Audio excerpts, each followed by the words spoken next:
Welcome to Madame Raven's. This way to the library. She's been expecting you.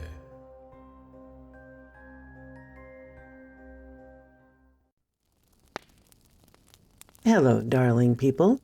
Today I have a story by Late Cap 3, who is a Navajo who studies supernatural events, paranormal events, and is especially focused on skinwalkers. He has a unique perspective, and I'm going to share one of his stories today. Hopefully, I'm going to get him on a live stream to answer questions about authentic skinwalkers, what they are, what they aren't, whatever questions that we have.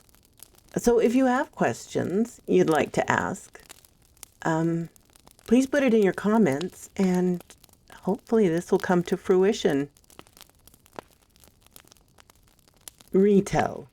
Skinwalkers and a story of Navajo medicine men hunting them. The stories of Navajo medicine men or shamans having encountered or altercations with skinwalkers is one not largely outspoken by them, much like Vatican exorcism. Most modern encounters today are either a host seeking help from the medicine man, either spiritually, holistically, or physically. In most ways, they are like priests. People find comfort in their prayers, blessing and guidance in times they don't understand fully, or seek just to be enlightened by words, wisdom, or knowledge. They are also like an alternate psychiatrist or therapist with experience in medicinal remedies, psychological therapy, or physical therapy. From what I've been able to piece together from bits and parts of other stories, a group of medicine men, when horses were introduced to the Navajo, some with their own abilities being mediums, energy drawers, conduits, some supernatural or natural world investigate claims and rumors around the Navajo Nation seeking out these skinwalkers or spiritual and unexplained phenomenons. Peoples who become host to its strange phenomenon would seek out these medicine men for help. Some even traveled hundreds of miles to the southwest. In one such encounter, I've heard from an elder that is when he was a young boy, becoming a man, his grandfather's grandfather would ride around the Navajo Nation and off, sometimes going as far into the Canadian territories or the northern territories of Mexico, helping people of all ailments spiritually and physically, under discretion and some form of payment. Then he talked about when they would come across definite proof of demonic hauntings and presences, much like how a church would investigate demonic presences. One encounter he remembers that happened in the heartland regions of the Navajo Nation, specifically Diné Beto, Arizona. An elderly man spent a week herding his livestock to the winter property. When he finally returned home the day, he found his wife had not prepared their wagons with their belongings. But seeing her rifle and horse were gone, she must be getting supplies or went to visit other nearby residents they know in their rural region. Times back in the day for Navajo, they kept busy all day, much like ranchers and farmers. They were always cautious of strangers, and burglarizing and ransacking of property was common, but low. Land tracking was a very common skill before it wasn't. Then he noticed nothing was disturbed or out of the ordinary for them, but he had a feeling his wife went to a nearby friend's. His gut feeling was right, and seeing that his wife was there, but also asked why she left their place with their valuables and wagons unguarded. She told him the following, that one of the goats came back and only stood in one direction, stick in hand and attempt to snap it out of whatever trance it was in. It screamed and dropped dead. She thought it could be ailments or termites in its horns eating away at its brains. Oh my gosh, I did not know that could happen. Gross. She didn't want to waste whatever was salvageable. She butchered the goat and hung its wool skin to dry in the sun, putting the still intact headless goat in back of one of the wagons. As she went about finishing chores to pack the wagon, she heard a rattling outside. Thinking it was a rattlesnake on the property getting ready for fall, she went to find it, but came to notice the sheepskin was gone. Thinking someone is on the property and robbing them, she went into the hogan to get her rifle. Gun at the ready, she didn't get far before noticing that the goat skin was dragging on the ground. Thinking it was animals, instead she followed the dragging trail and kept an eye for an animal in the distance. Instead, she noticed, not far ahead, the skin hide was dragging itself, gliding over the ground. She shot at it more than several times, but it kept going towards some washes in the land with hill terrain.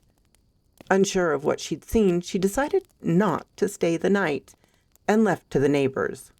Very sensible. Hearing this, the husband had her and the neighbors go find the local medicine men, common in the area, but would be a couple of days.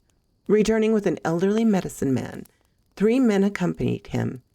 The wife showed him where she had stopped following the skin, and they went on from there.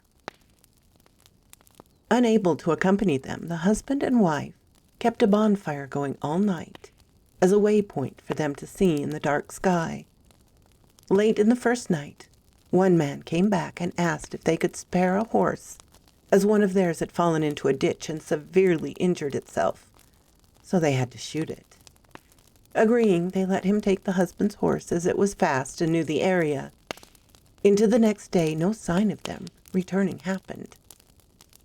That night, they built the bonfire again so they would be able to see if they are near. Not long after, another one of the men came back and asked if they could spare another horse. Agreeing, thinking something happened again to their horse, they took the wagon horse. Later into the night, the final 3rd men of the group came to the house and asked if they had another horse they could spare. Anxious on an update, the husband asked if they'd found the goat skin. Not saying anything else, the 3rd man asked again if they had another horse to spare. The husband agreed meanly, only that if he can check on his other horses. The 3rd man agreed, and they rode into the night. Coming upon a ridge in the night, lightened up by the full moon, the 3rd man rode to the sound of a sweat lodge ceremony the medicine man and 2 other men were doing. Coming upon the sweat lodge, he inspected the strict custom around medicine men in the middle of ceremonies. He stayed silent. It is custom among Navajo cultures to be silent during a ceremony and not break the concentration of the medicine man, and strict lesson never to question what they do. The 3rd man told the husband not to look into the open sweat lodge doorway. He had to keep the glowing, dim lava rocks hot and not look back to the sweat lodge until they are done. While he sat there with the low, dim fire and keeping the rocks hot, listening to the chanting, he seen a white, blurry mass out in the distance below. No ambient light came from it, only a white mass like someone wearing all white in the moonlight, being atop the cliff looking down below to the barren flat desert and washes. He's seen it darting left and right, going into washes and coming out, going hundreds of feet in no pattern, faster than a horse can run and way faster than someone who can even run fast. Twilight was coming up, and the white mass disappeared into a wash to his right and never came back out. He observed everywhere below to see where it was, and still listened to the song of the medicine man and his assistant were singing. He could hear the heavy footsteps of his wife's horse, and he did what he was told and didn't turn around once to check on the horse. But then the heavy horse thud step got closer to him in a rhythm of 2, like someone walking, and he was on high alert to turn around. Then he felt a hard clutch on his shoulder. He screamed and cried out in agony, yelling, and was ready to fight whatever it was in the night. But it was the old medicine man. The husband was frightened by feeling such a strong, heavy presence. The old man asked what he was doing far away from his home. Confused, he said he came along with one of the old man's assistants to check on his horses, but instead he made him a fire watcher. The old man, with concerns, said that they had seen the skin and they were chasing it into washes and trapping it in the high sand walls. But it had killed 2 of his men the first night when they entered the wash. By collapsing the side walls when they got close to the skin on the ground, he and his last assistant went on to trap it in the cliffside during the next day, but couldn't get to the top of the cliff to where it was at. So he went ahead, and his last assistant stayed where it was last seen below.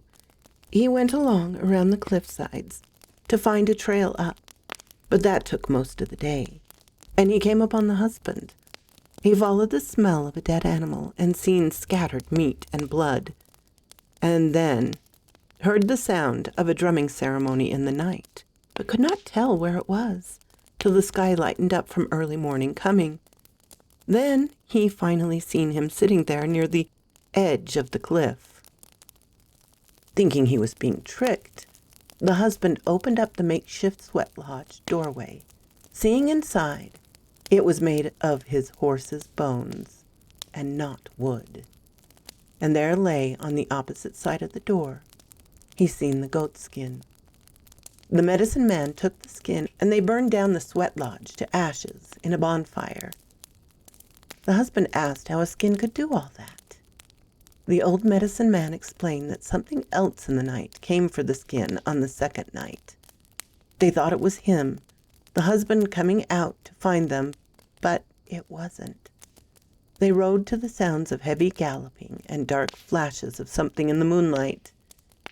In the nights they hunt like predator animals and tried luring it into washes or caves in the washes by sacrificing one of their horses to collapse in the high sand walls, but no avail.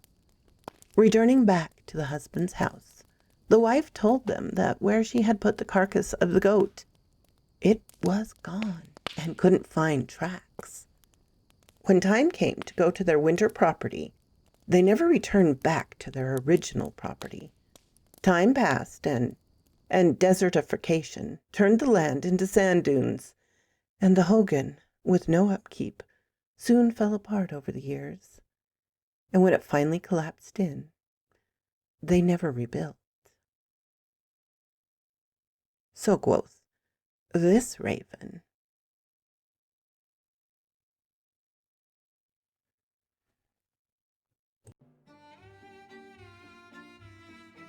Thank you so kindly for stopping by my chateau, my darlings. It does mean so much to me. Please, if you have not subscribed, as many of you have not, please do so. Give me a like so I know what you would like to hear. And comment. I always love to read your comments. And special thanks to my Patreon and membership supporters. Ciao, darlings.